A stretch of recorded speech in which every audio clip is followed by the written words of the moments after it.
that Bill and Chris would be absent today. Thank you. I would like.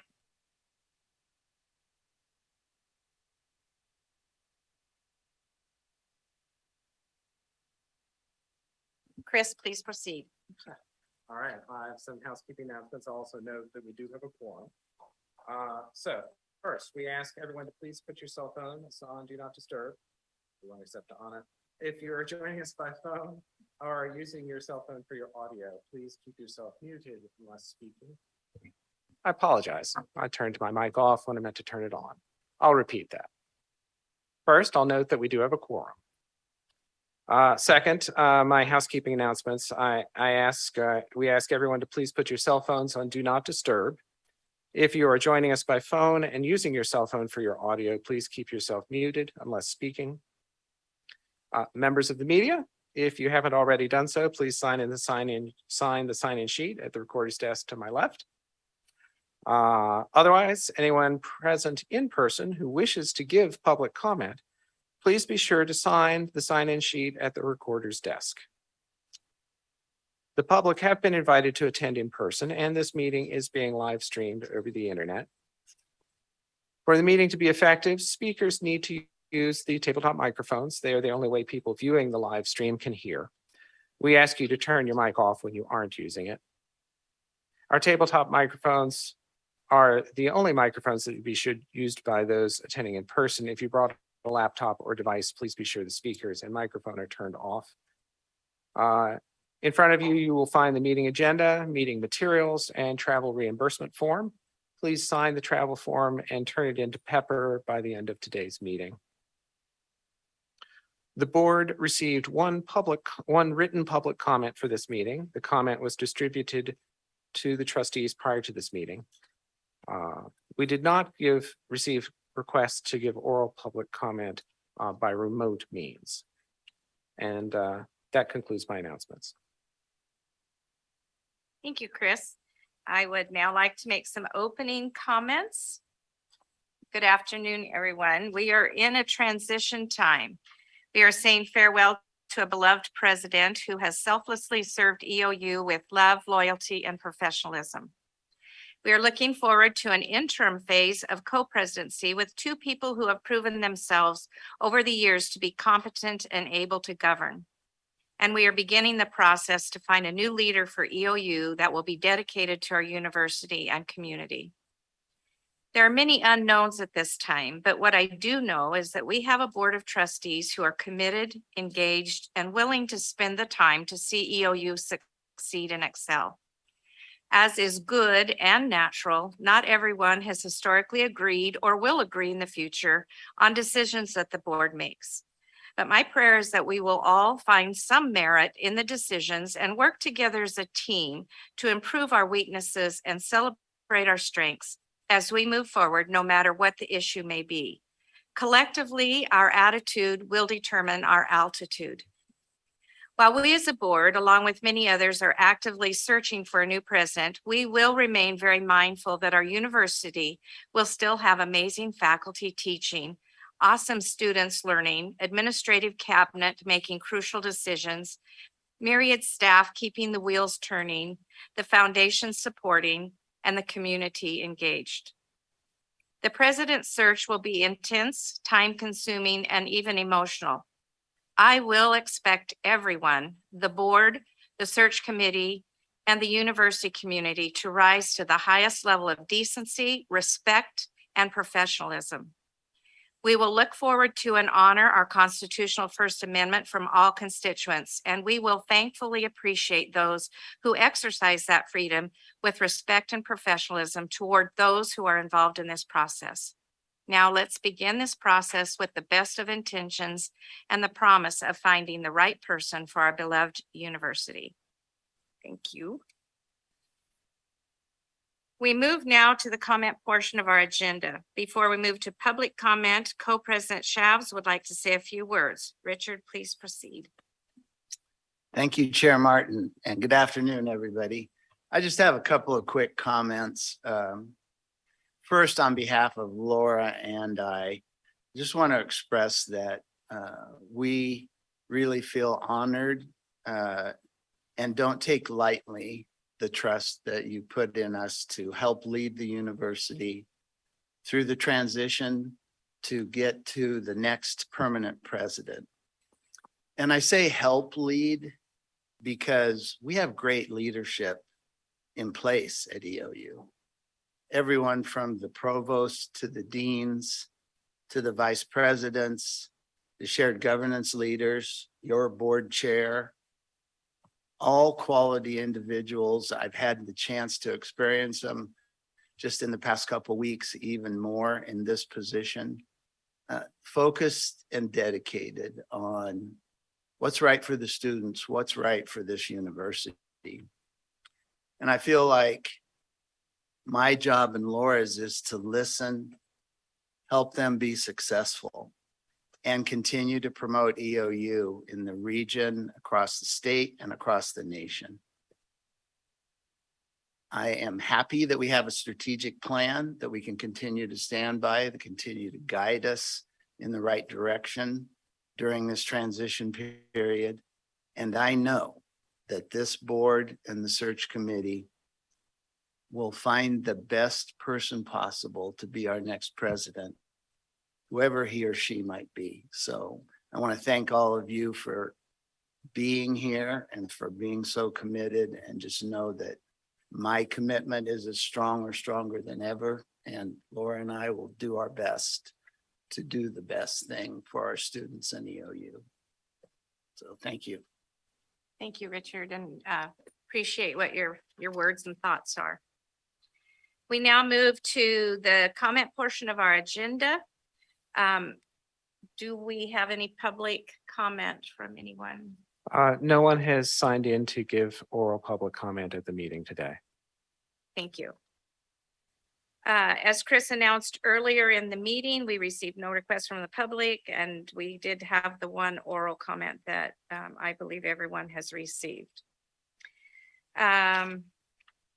So Board Secretary Burford, will you please manage our, oh, sorry, wrong words. Let's see, let me move on. I had this all read and then I got a new Last minute script. changes, So sorry. I didn't have time to really go through this. Okay. Sorry, give me a chance to catch up with my That's mind fine. here. Yeah, Thank we're. you, Chris. Okay, we now turn to our consent items. Sorry, I apologize for that. Is there a motion to approve the consent items? So moved. Thank you. Second, Okay.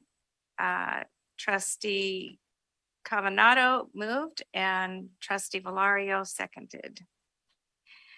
All those who wish to approve the consent items, please say yes. Yes. Yes. yes. Those who oppose, please say no. The motion passes. We now move to the election of the board vice chair. I will ask Board Secretary Chris Burford to introduce this item. Chris, please proceed. Thank you. Trustees, as the vice chair position is now vacant, the board needs to appoint someone to fill the remainder of that term, which in this case is until November 10th of this year. At the November board meeting, we will use the fairly elaborate process described in the university bylaws for election of a vice chair to serve the next 2-year term. That process is described in the staff cover sheet for this agenda item. It's posted on the website. I won't necessarily go through all that right now. Because the immediate need to fill the present vague truncated 2-month appointment. Chair Martin has asked if he would be willing to serve in this short term. He has indicated that he is willing. Some of his qualifications, others are no. Expressed interest in serving at this time. I therefore recommend that on whether to appoint serve as vice chair for the remainder of the present term.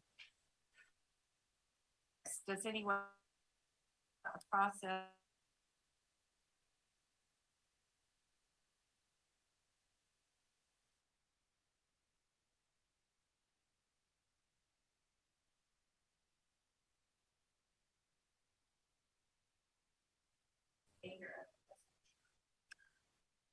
So moved. I'll second.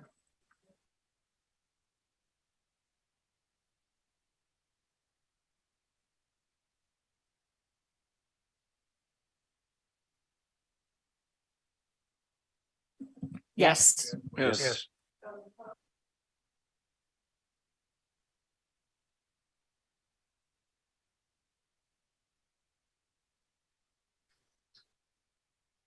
I believe Chair Martin's microphone is off. You can't hear her. Thank you, Chris. I'm not going to turn it off again because I can walk and chew gum at the same time. Okay. Chris, did you hear the vote? I think I heard the last part of it, and I would also vote yes. Thank you. As would I, Uh, Chair Martin. Yes. Okay. Let's see. Let's start with the trustee Valario moved and trustee Stevens seconded the motion for Georgia Mendoza to be vice chair. The motion passed.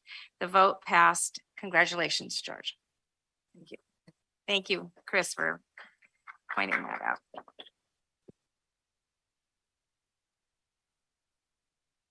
Let's move on now to our discussion item, the presidential search and recruiting process. Before our public discussion of this topic today, the board will meet in executive session to review attorney-client privileged information from the University General Counsel.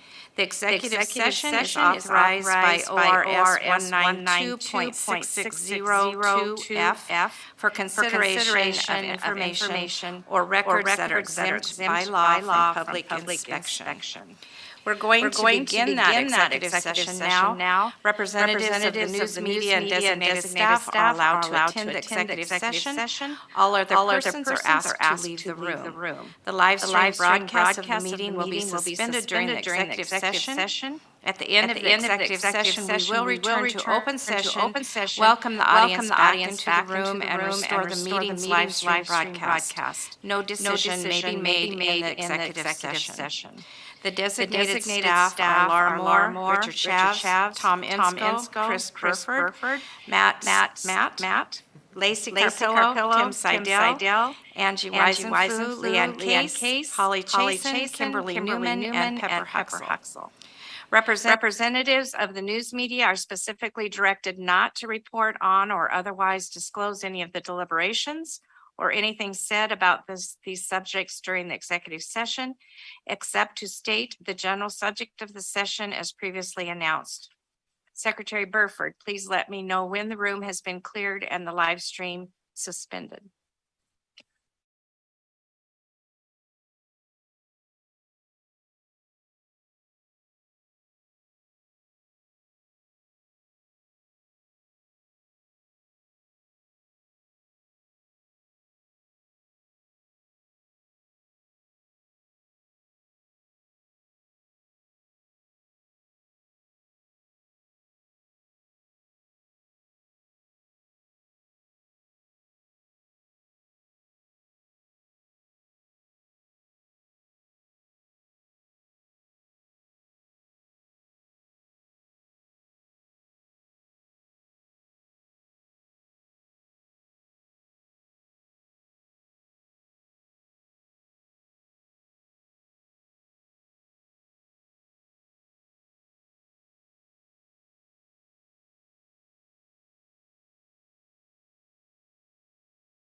Election of the university's next president is likely to be one of the most lasting and important decisions that this board makes this year, indeed for next several years. It is deliberative process with many components that play out over many months.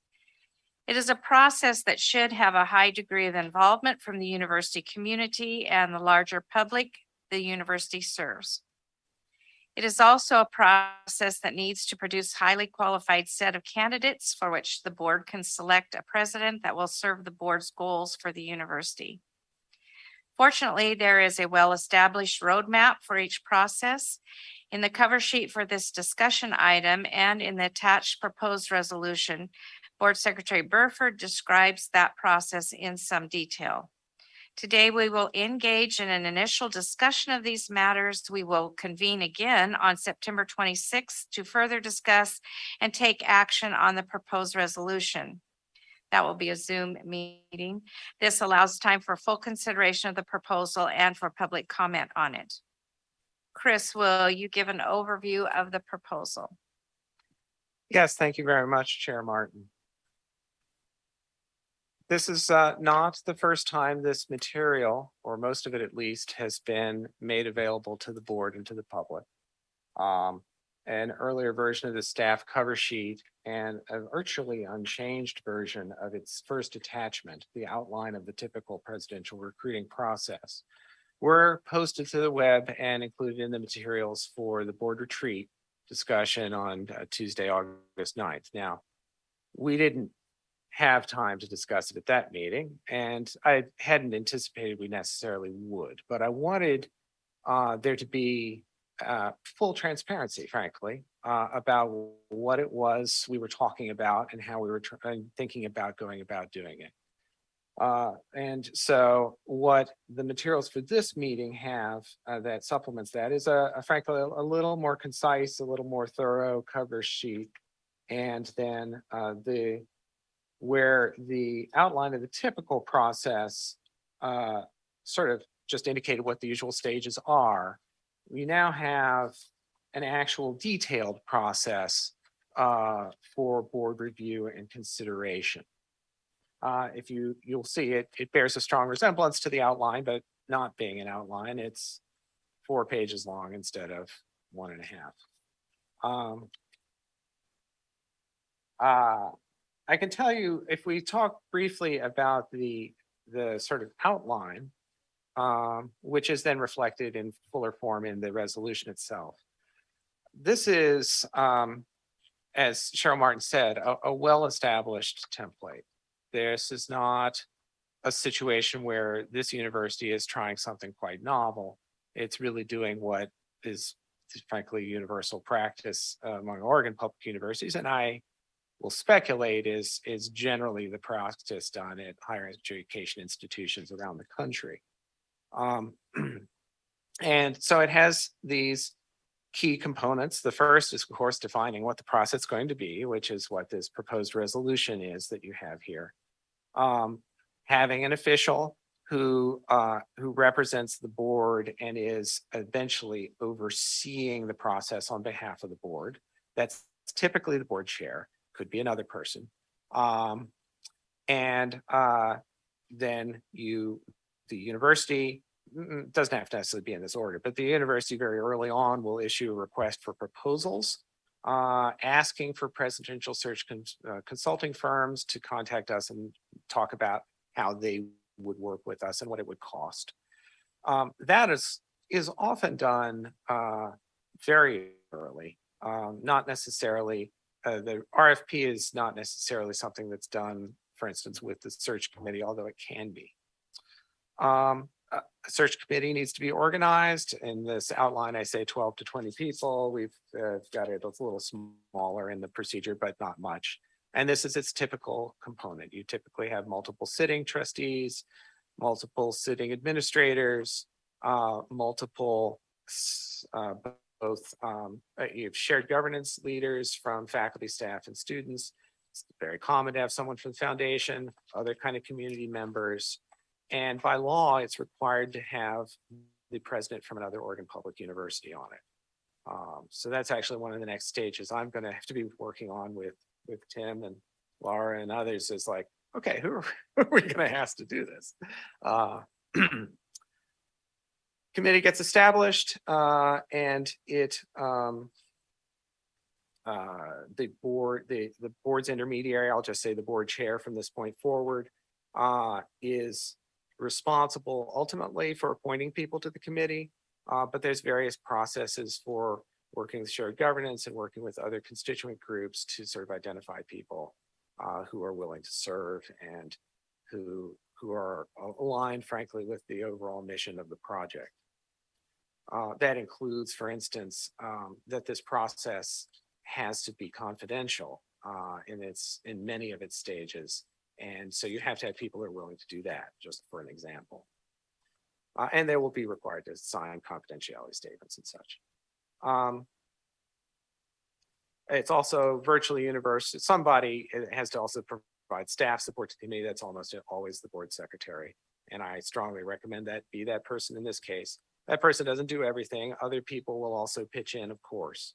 But there's a lot of work with the search consultant as well as and the committee that person gets and is part of, as well as other pieces like putting together RFP or working with the board chair and with the board on things that will come to the board. And so the board secretary is an obvious choice, frankly.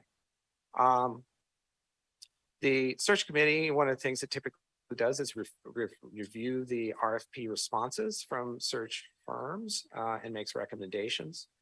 And then works pretty closely with the search firm on shaping the course of the search. That includes in drafting the initial presidential profile, although as I will say, ultimately, I think the board has to have final say about that profile.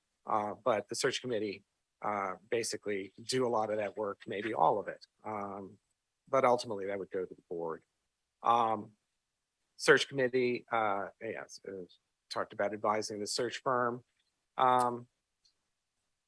Then there's several tiers in the application process. The first is reviewing applications that come in to see if they're even compatible with the sort of things that are described in the leadership profile. Some applicants will likely get screened out at that point. Search committees does that process. The search committee would also do the initial interviews of candidates at a remote location in order to preserve their confidentiality. Until you get to the stage that you have a final group of 2 to 4 candidates that are actually coming to on-campus interviews, it's important to keep those people's identities confidential. You want high quality candidates, and those people are usually currently employed, and it's not good for their careers where they're working if it's known they're looking for work elsewhere. So you're not going to get candidates if you can't keep that at least until the stage of the final candidate review. So this in the past, we've used the Boise airport, for instance. People fly in there, there's conference rooms, no one on campus really needs to know what's going on. The search committee writes an evaluative report of candidates and recommends them. That report goes to the board chair, who typically, as done in Oregon, has some role in reviewing that list and perhaps altering it or editing it. That person may do a round of follow-up interviews herself and then submit a final list to the board of no more than 4 people. At that point, it becomes a public process. That process is another place where the search committee plays a big role. It basically sets up and calendars, along with the board secretary, a series of interviews with a vast array of campus constituency groups. The interviews typically take 2 days for each candidate. You don't want 2 candidates on campus at the same time, so this can take a couple weeks. Or as many as 3 if you've got as many as 4 candidates, schedules may work out that way. At that point, and then during all those sessions with different constituency groups, shared governance, unions, others, there's opportunities for people to fill out evaluation forms, what they think of each candidate, and submit that to the search committee. The search committee collects those forms. Of course, the board itself also interviews each of these candidates one-on-one in executive session. But once all those interviews are done, then the board meets again in executive session to have its initial discussion about what candidates it most prefers. At that point, the board reviews all that material that's come in from members of the public and takes that into account in producing in deliberating what they want to do. And typically at that point, the board would authorize the chair to enter into negotiations with one of the candidates to see if they can come to agreement about a reasonable contract of employment.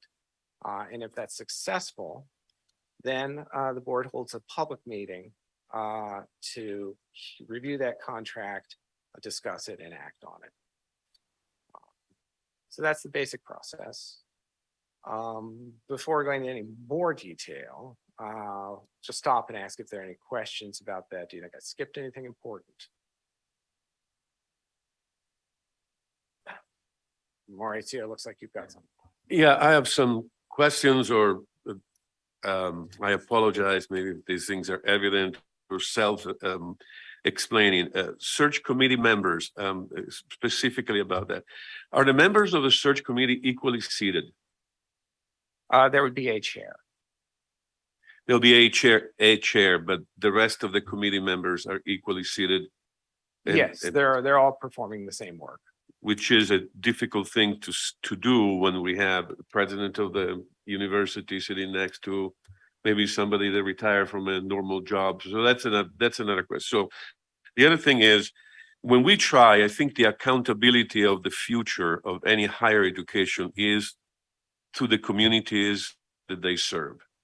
Therefore, community input, in my opinion, is crucial to searching for the next leader or manager or president of the university.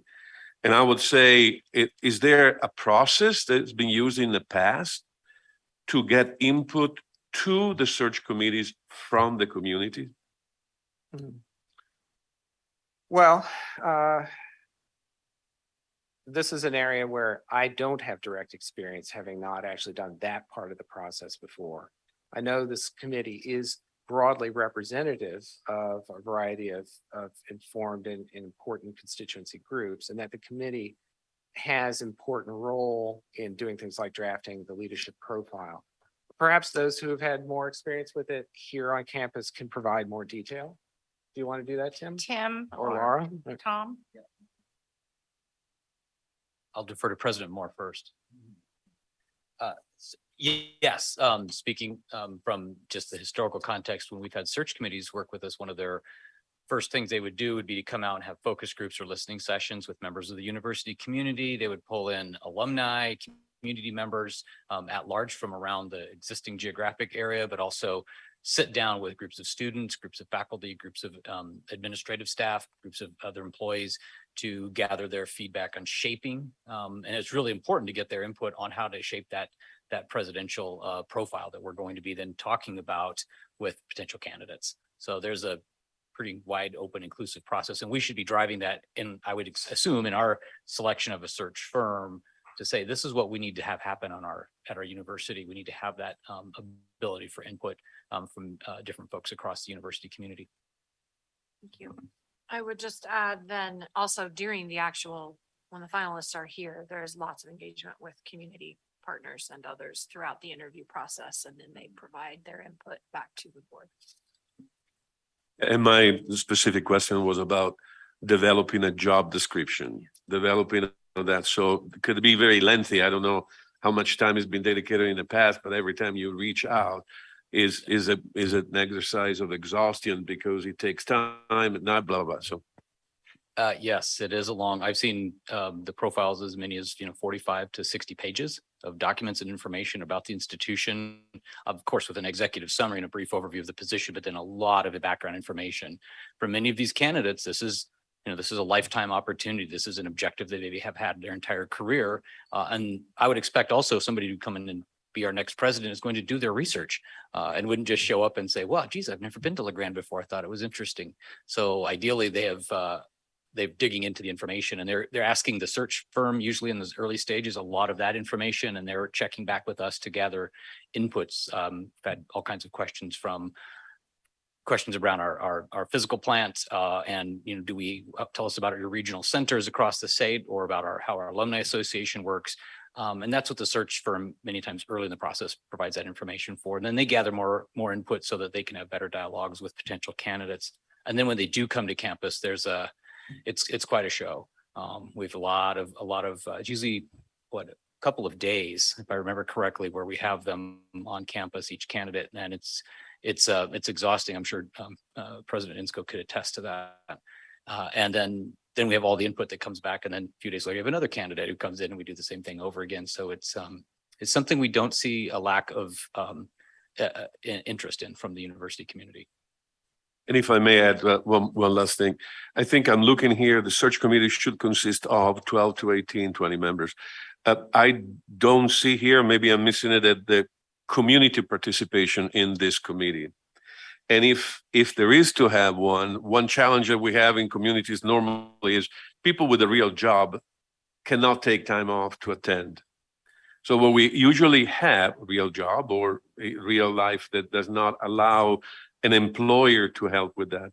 Maybe a small portion, a great contribution to the search committee, in my opinion, will be community members, and maybe we can find a way to recognize their contribution at time with the ongoing rate of $29 per hour for a volunteer that serves, and or small stipend that recognize the fact that participating in this exercise, I'm not talking about board member, I'm talking about community members, participating in this crucial portion of this process, it will also require some sacrifices and maybe people with jobs that may not have. Sometimes we have also done some letters of job dispensation. So with the university, our foundation has written to the employer explaining the importance for that particular person to be allowed to take part in this, because it's going to take quite a bit of time. Thanks. And we've also accommodated community members, particularly in the search interview process, by having events that we have the community component of an interview process, many times doing it first thing in the morning or over the lunch hour, so that we can accommodate folks' schedules, because we do have a lot of working individuals. Thank you. Great points there, Trustee Falario. Trustee Bailey. Yeah, so when it comes to, we're talking about the search committee consisting of 12 to 18 people. Are those appointed, or are those so if we're talking like somebody from Associate Students of Eastern Oregon University, is that one of them raising their hand to say, I want to do this? Or is that hey, we see that you're the president, you're going to do this? How does that work? Ultimately, they are chosen by the board chair. And there's a little more detail in the actual procedure about what goes on, but some of that we will determine as we're getting there. We're sort of rolling this out. And, you can see in the procedure, there's considerably more detail than the outline. Well, we're moving that way. I could add, have the pleasure of recruiting members for previous searches, and it's a lot like the trustee interview process. It's ensuring that those students or the faculty or staff or community member understand the role of being on the search committee, that we really need you at all of the meetings, that we will work to accommodate your schedules as much as possible. You need to read ahead when you're coming into the meeting, but there's a significant time commitment, because we don't want to have a student say, that'd be great, get into it and then find out, I cannot do this. And then we're midway through a process and we've got to find a replacement, or an employee who maybe didn't check with their supervisor or forgot that, oops, I'm not going to be able to do this. So we really want to make sure people are vetted, but open the process and make sure that people have the opportunity to participate and raise their hand and say, I want to be part of this. And Trustee Bailey, I wanted to just add, the shared governance representatives will have a big role in who gets appointed from those positions. So that's a huge piece of it. They'll have a huge responsibility in that. Let's see, Tamara has her hand up. Oh, thank you. Yes, thank you. I'm not sure if you're looking at a document that we don't see on Zoom. But I just wanted to add this comment. It's in the materials that are on Oh. the page. You have those all. Yeah, I do have those. I may not have printed that exact one, so thank you. I just wanted to add to a couple of recent comments. I'm wondering if the solicitation of volunteers to gauge who on campus and off campus in the community might be interested could be part of the communication or press release that it sounds like Tim Seidel might be putting together. So we both in that communication explain the process that we're undertaking and at the same time complement that with invitations to submit a letter of interest for persons who might want to participate and be appointed as a part of the committee. And I want to second what Trustee Valerio said, that there are members of the community who financially might not be able to afford to take time off of work. So I think letting that be known in a subtle way, we don't want to make it seem like we're paying people. Probably the vast majority of people would be able to afford that, but compensation for certain activities, I think we should advertise for. That's a trend I'm seeing, particularly at the state level with a lot of volunteer work. So not just, I mean, I wouldn't expect that as a board, as a trustee member, but other people who might be financially disadvantaged or transportation or have some other disadvantage. But again, this in summary, I really like the idea of combining the solicitation and the external communication about our chosen process, combining those two messages. Thank you, Trustee Mabbutt. I'm not sure on the compensation piece of it. I think that is rather involved in maybe not opening a can of worms there. I'm not saying no, I'm just saying that it seems like a pretty involved process that I'm not real sure how that would work. Not that it doesn't deserve some investigation and some discussion, though. I do appreciate your thoughts on that. Probably going to be a rather involved conversation, I would think. So, but thank you for that comment. Yeah, thank you. I would add that I think Trustee Valerio has some direct experience with that, with some of the work that he's done. I haven't personally been involved with something like that, and you know, we'd have to consider that, but I think that that is a consideration. Yes, agreed. Thank you very much. Other conversation on this? As we stated, oh, go ahead. Well, I'm not sure this is actually the place to discuss that, but I would think we should really quickly get going looking for a firm for candidates. And I would maybe not an executive session talk about that, but I think that's something we ought to do right away. Agreed. Thank you. So as we talked beforehand, this meeting today was to elect a vice chair as well as to get this discussion started on this resolution 22-08, I think it is. Yeah. And so I'm asking at this point if everybody's familiarized themselves with that resolution. And what we will do then on the 26th is we will have a Zoom meeting for an up or down vote on it. But this gives you the time between now and then to discuss it and think about it. And I really am asking for people, if there's a comment that they feel needs more thorough discussion, that is brought up. Yes, Trustee Bailey. I'd like to point out that September 26th is the first day of school. Some of us are going to be swamped. I don't know what your teaching schedule is. That may not be the best day for this. I understand time-wise, we have to do things, but the first day of classes is not always the best day for pulling people out. Do we know how long that meeting is going to last, anticipated? Well, depending on whether there's any comment or not, it would be very, very brief. It would be just calling for a vote, but I have no way of predicting whether there's going to be further comment during that meeting or not. I understand as a teacher, I understand what first day of school is like, so I'm empathizing with you there. Is there a time of that day that would work better, or we can? Go ahead. Yeah. Alma. For me, noon time, so between 11 and 2 potentially would work best. But then I teach until 5. I teach labs in the afternoon. So afternoons are not good for me Okay. in general. Thank you. How about you, Danny?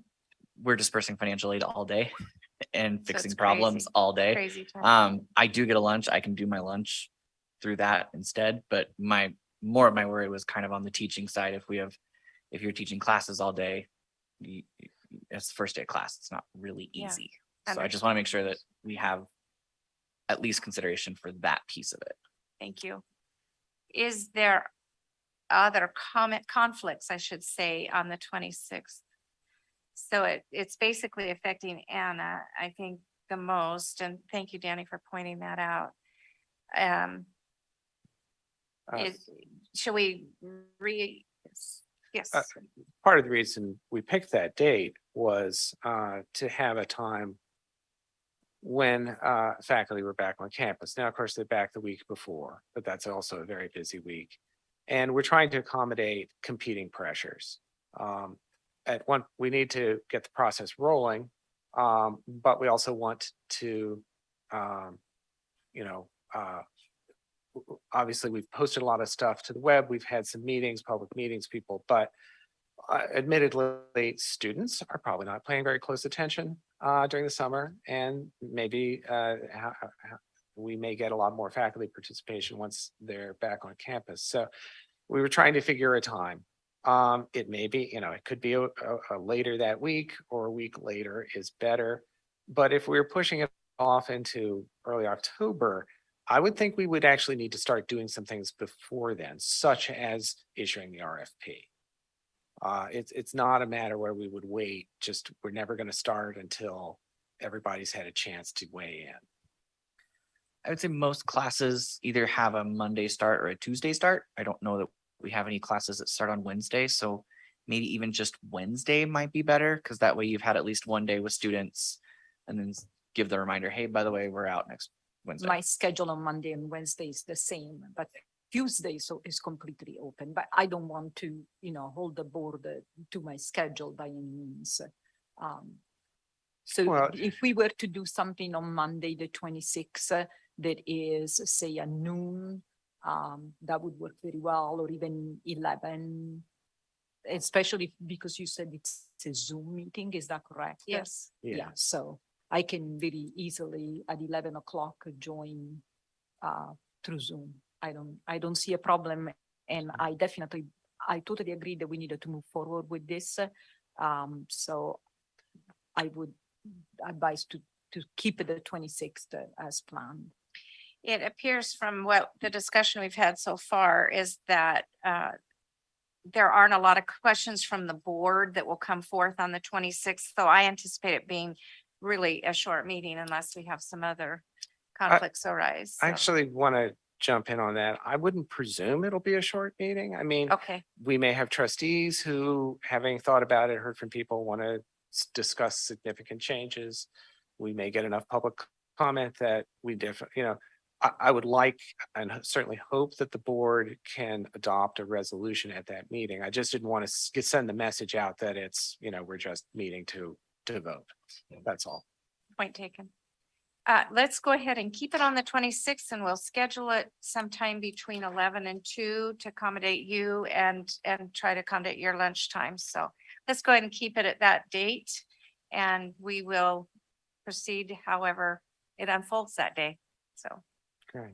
is that okay with everyone then? So, okay, good. Okay, Secretary Burford? Thank you for bringing that up. I think that was important detail to try to nail down. thank you. So we've gone over that outline. And ultimately, the board is going to need to be intimately familiar with the details of the resolution. We can do that today if you'd like. But I did want to actually zoom back out briefly, because the board is the policymaking body. It's not necessarily the detail body. And I wanted to sort of make sure the board were thinking about what I think are the big picture policy issues involved. And so that's really where the value of the cover sheet comes in. If you take a look at that, and that is, of course, in the board's materials on the webpage. I do note sort of the general parameters, it's a process that tries to meet multiple needs.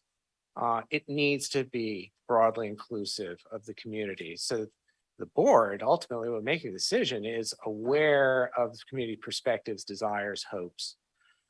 That's part of the board's work at every meeting. But this is a very consequential decision, and so it's all the more important. But also, the board is hiring its employee. And so it also needs to be a process where the board itself believes that things like the presidential profile and the interview process is selecting for people who are going to be a success in this position. This is, we are midway through a long-term strategic plan. I haven't heard any indication yet from the board that they want to significantly alter that plan. So that may, in the board and its fiduciary duties, thinking about its vision for the university long-term, has its own ideas about who it wants, and that needs to be a part of the process as well. Frankly, it would be a dereliction of duty if it wasn't. Another important component we haven't talked about it very much is what the consultant provides. The search committee consultants, this is what they do for a living. And there are quite a few of them. So I'm hoping that as we go through the selection process, reviewing RFPs, frankly, inviting people to submit RFPs, that we get a selection of people who who understand a university like this, understand the environment we're operating in, what we're trying to achieve, and are well set up to bring in candidates that meet our needs. There's the confidential aspect, which we've talked about a fair bit already. That's crucial to the success. That has to be managed properly. And yes, so that's those first bullet points on the cover sheet. And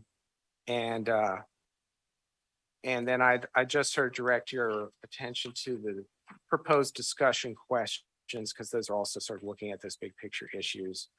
To whom should the board delegate responsibility for overseeing the recruitment process?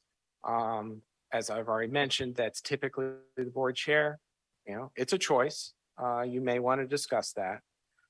So this is a point I glossed over earlier. At institutions that have an executive committee, that committee also sometimes works with the board chair in this role. So there's a question there about, do we want the governance committee here to play some formal role? I haven't written it in that way, so I'm not necessarily recommending it, but I'm putting a proposal. You guys get to decide. Ultimately, who's going to decide who's the search committee, who's the search firm, the search committee, the board chair, or the board itself? I've recommended that the board have the final authority on the presidential profile, but that's not a universal approach. So you might consider taking a different approach. And then we have co-presidents, and what role do they play in the process? I think there's all things you'll want to think about when looking through the proposal, and how you might question choices made or options before you. So I just wanted to make sure we kind of touched on those higher level things before getting into the details. Thank you, Secretary Burford. Trustee Stevens. So once again, going to the RFP, I think us deciding which firm to do the RFP is getting us down in the weeds. I mean, the management, the expertise in the management, I think should do that. And I think we should delegate that. And then you can come to us and say, these are our 3 or 4 recommendations, or how many you do. I don't think there's any reason that we should be trying to analyze which RFP would be, which company should be selected to put a proposal in. And I'm not sure why you can't just start doing that now, digging in and coming up with some of those ideas now. And I don't know, by the 26th, you could have a list of, for us, and would say, yeah, that's a great looking list, or I don't like the look of that one. It's got the wrong name or something, but anyways, I think we should start on that. Thank you, trustee Stevens, and we have been discussing the time frame for those RFP process. So yeah, thank you. Trustee Mendoza. Thank you, Chair. I was just actually same kind of thought process, but I did have maybe a different take, and it was what has been done in terms of RFPs. Is it board? Is it governance committee? Is it, who would it be? And then I usually know that there's 3 or 4 groups that are out there that one costs 80,000, one costs 60,000, one costs 40,000. They all say they do kind of the same things, et cetera. And I wanted to kind of hear really from the cabinet, what's normally the process that you use? Do you have the same firm? Do you usually RFP? What's the process that you've used in the past? Just so that gave me more historical understanding or situational context. Well, our particular history isn't all that helpful because when we've done it in the past, it's been under the university system. So there really wasn't a board. My sense from looking at what's being done at our fellow institutions is that, and those of you who are weighed in, feel free to weigh in, is that it's not necessarily a decision made at the board level. And in fact, what I recall reading in a couple of them is that's actually the search committee doing it.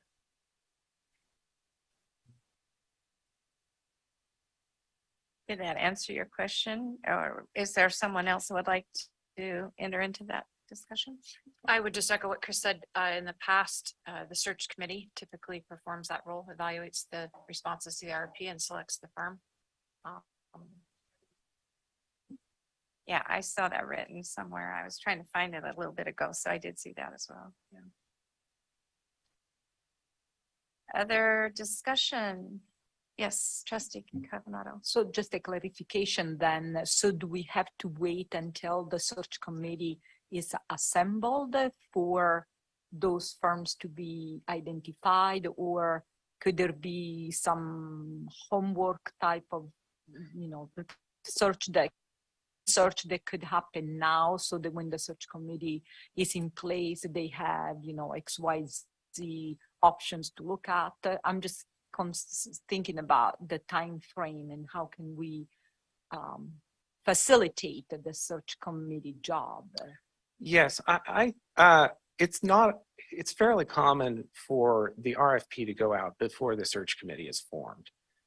We can go out and start getting proposals, and that actually be work the search committee does is pretty much as soon as it's formed, is reviewing those. And given the time frame we're looking at before we've actually got a search committee, I would suggest we go ahead and go ahead and issue the RFP. But it's going to be the committee that's reviewing those and making the call. Yes. So just a point of clarification.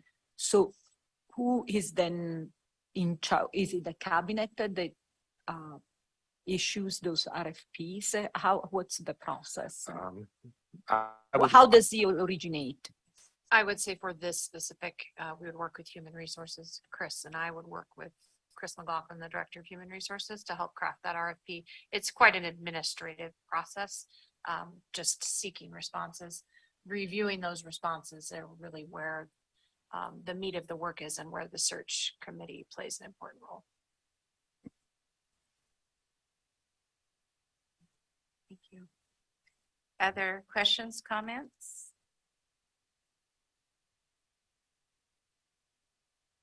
Secretary Burford, do you have additional comments? Well, we've got a half hour left on our meeting, and this is really the final item. I know you and I, Chair Martin, talked about reviewing the resolution itself. We have time to do that. I think we do. can, Okay. one of my thoughts was that we read through it real quickly. But if you have all read through it, then I don't know if that's a use of your time, which I am cognizant of. I don't mind reading through it. I guess that's a question for you. If you would like to take the time to read through it together, or if you feel like you're comfortable with it on your own, we can do that as well. With shorter resolutions, it's typical to actually read them aloud. I love reading my own writing aloud. That may not be the best your guys' preferred approach with a document that's 4 full pages, but I'm happy to do it. Let's go ahead and, Chris, if you would like to just read through it, they can follow along. And my suggestion is if there's a point in here that you have a concern about, highlight it or make a mark there, and then you can, we can discuss it at the close. Maybe we could just start with the be it resolved piece, and that the rest of us is kind of some legalese. Let's just start with now therefore be it resolved, Chris, and start reading there. I will just say the part that precedes, its significance is that it explains why the board is doing what it's doing. So it's sort of the policy orientation for then the decision that's being addressed below. So that's its significance. When you're talking about contracts and things like that, that language is there to tell a future judge if there's a dispute, to help the judge interpret the contract. This, of course, is not that kind of thing, but it plays a similar role. But I'll start with the now therefore it be resolved. It is the goal of the board to attract and retain the most highly qualified person to serve as president, whose knowledge and experience can advance the university's mission and strategic goals. The board retains ultimate authority to select, appoint, and employ the president of the university. This includes prescribing the president's compensation and the terms and conditions of the president's employment. The board retains additional authority as described below.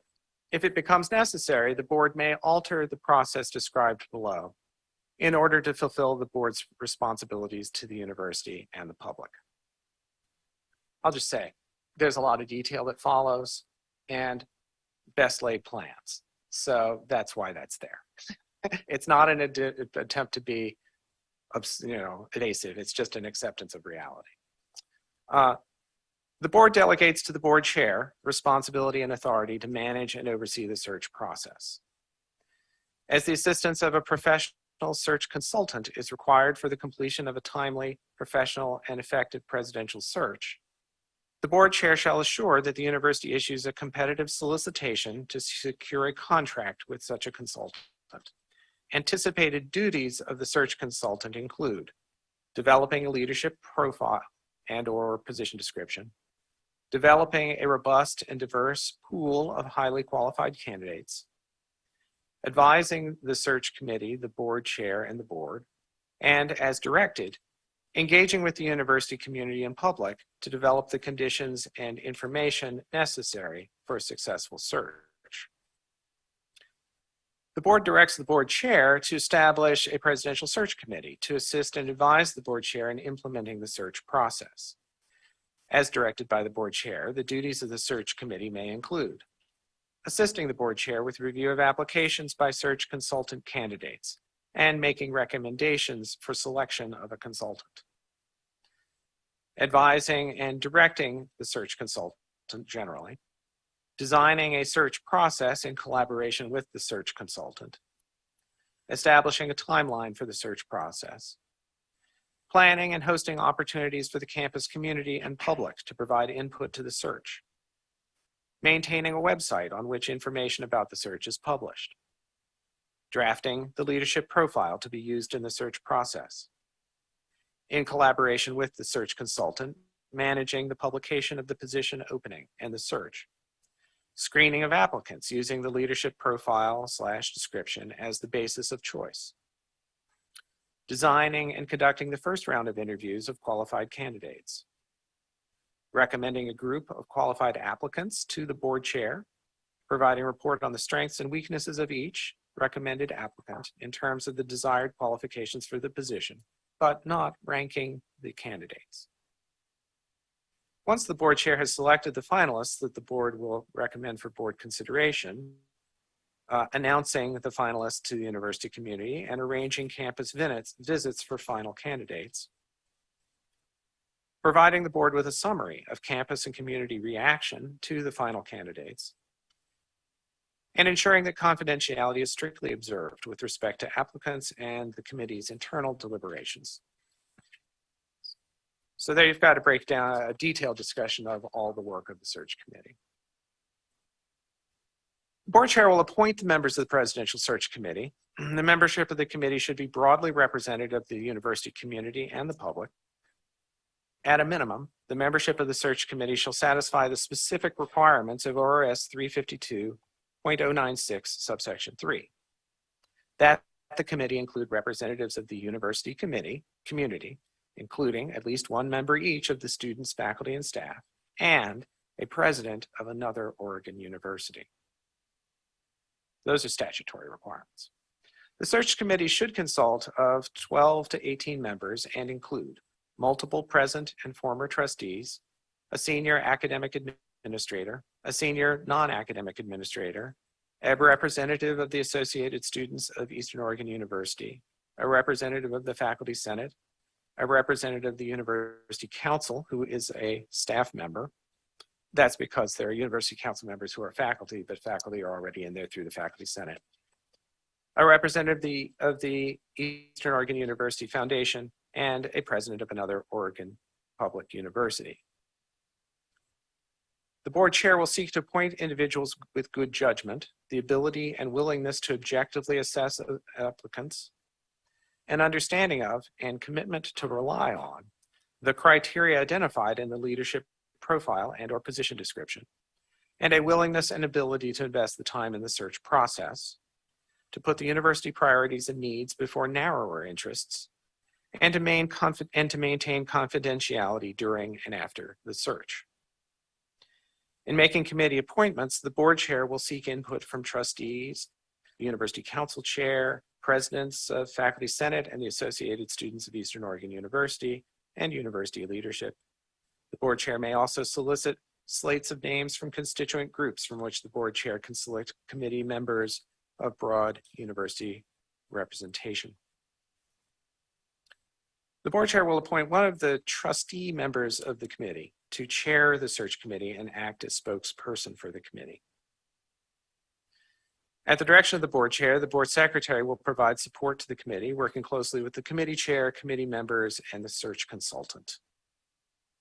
The tasks of the presidential search committee include the drafting of a leadership profile and/or position description. The committee will work with the search consultant and university community to develop this draft and shall consult with the board chair regarding the board's goals. The committee will submit its draft to the board chair, who may edit the profile or description prior to forwarding it to the board of trustees for final review. The search committee shall review applicants' qualifications for consistency with the published leadership profile and/or position description, and shall screen out those who are not qualified.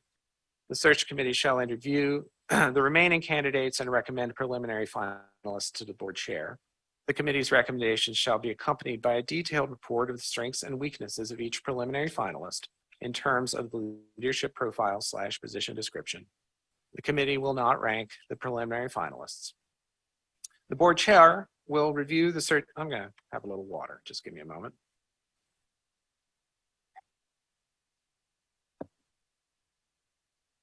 The board chair will review the search committee's report and may exercise the discretion to further examine the preliminary finalists, including interviewing them.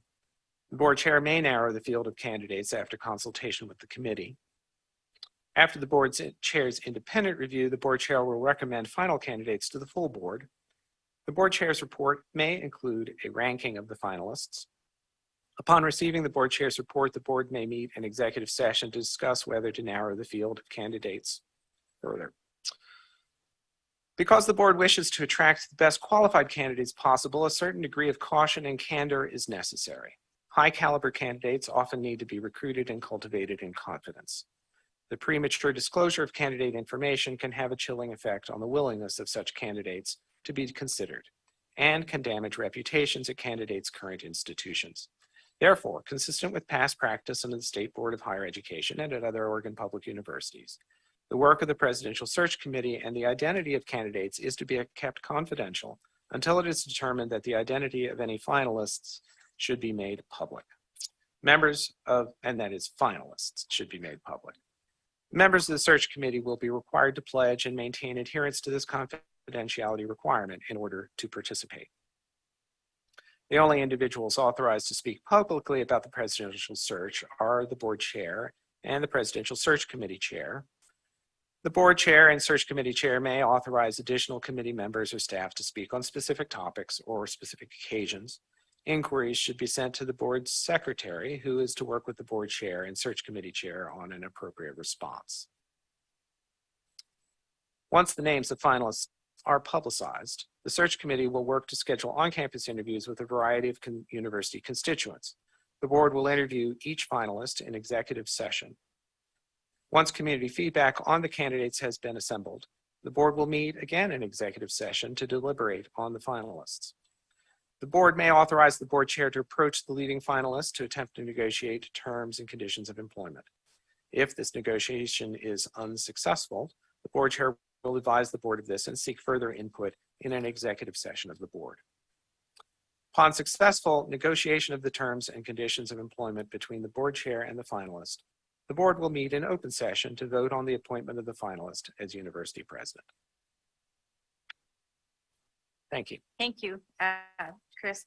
So what we're going to have to do, we'll go ahead and start the process for the RFPs. And then before a search committee can be formed, though, the board has to agree to this resolution because that's the process that we would be following. So we are kind of at a point where we can't do anything until we do have a meeting to approve the resolution. Trustee Yeah, Seymour. just a very simple question. Is there a reason we need to wait to the 26th to make this recommendation? Can the board vote on this now, or are we ahead of us? We're wanting to have the faculty back on I staff see. before we can do that. Yeah, and to give them the opportunity for comment and to make this a transparent process. So thank you. That I feel that same way too. We're holding the horse back instead of just going.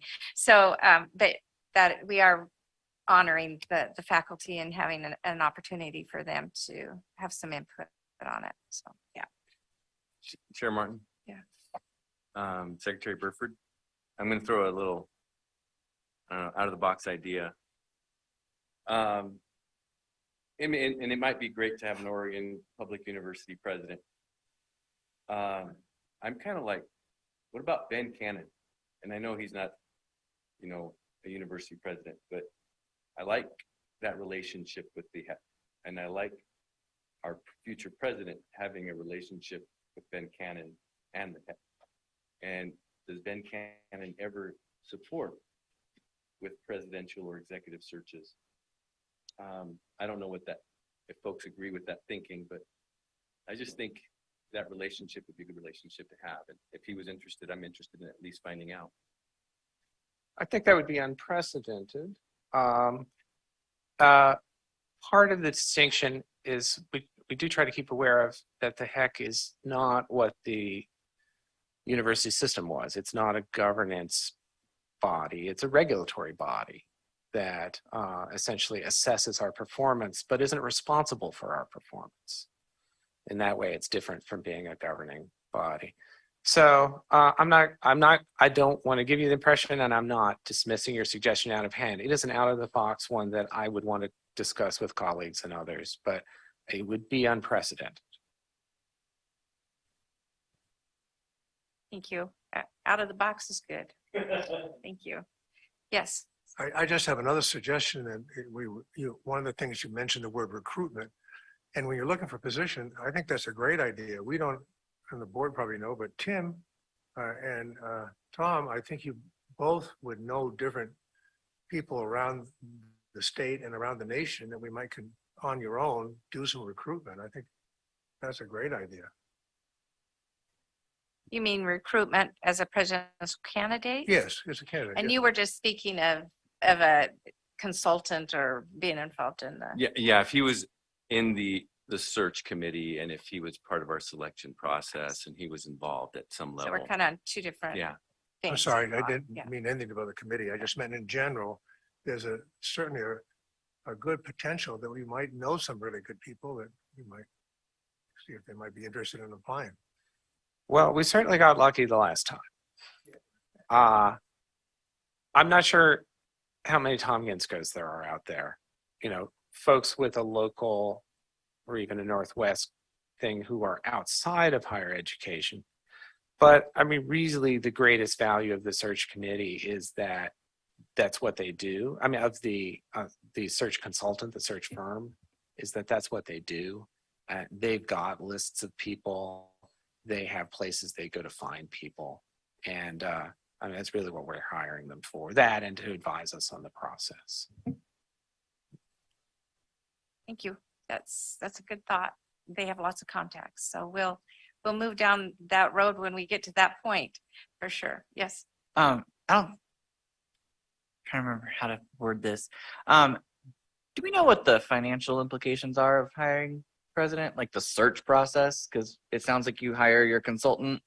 We're looking at multiple distance meetings. We're looking at overnight stays for presidential candidates on campus.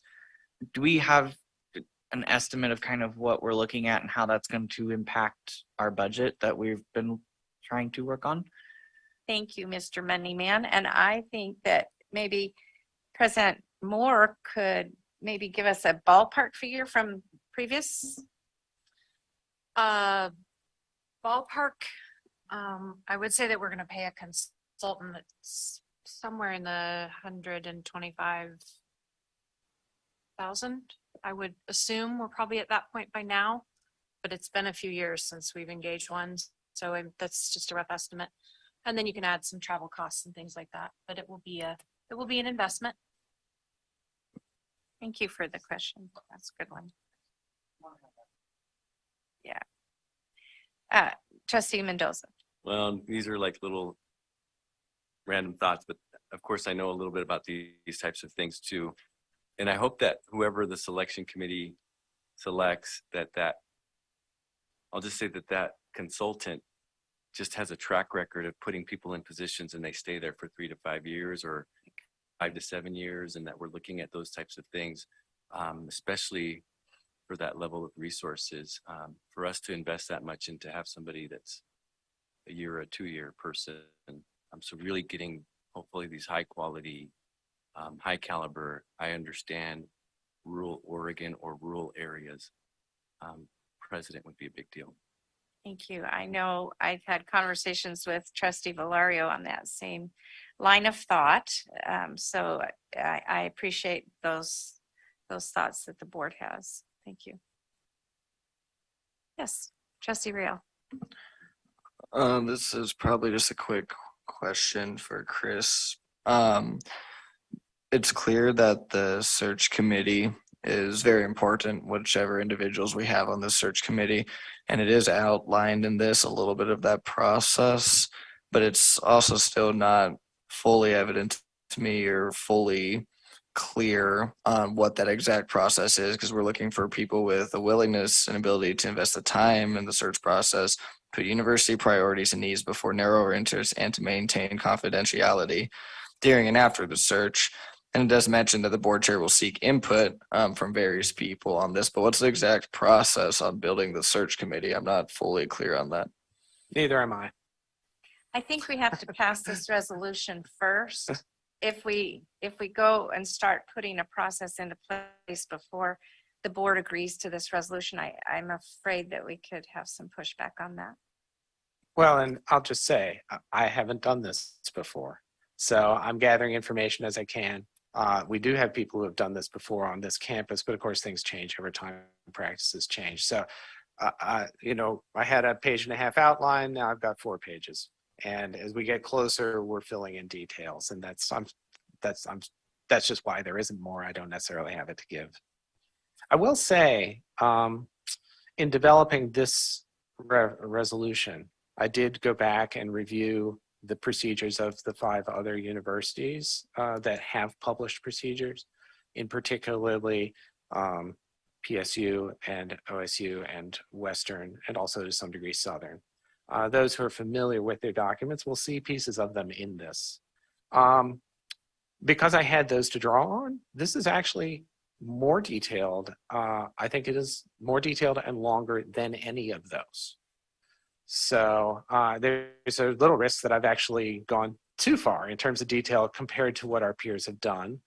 But I had the information available. I saw the choices different institutions have made. And these policies date back as far as 2016, but 3 of them have been adopted in the last 2 years.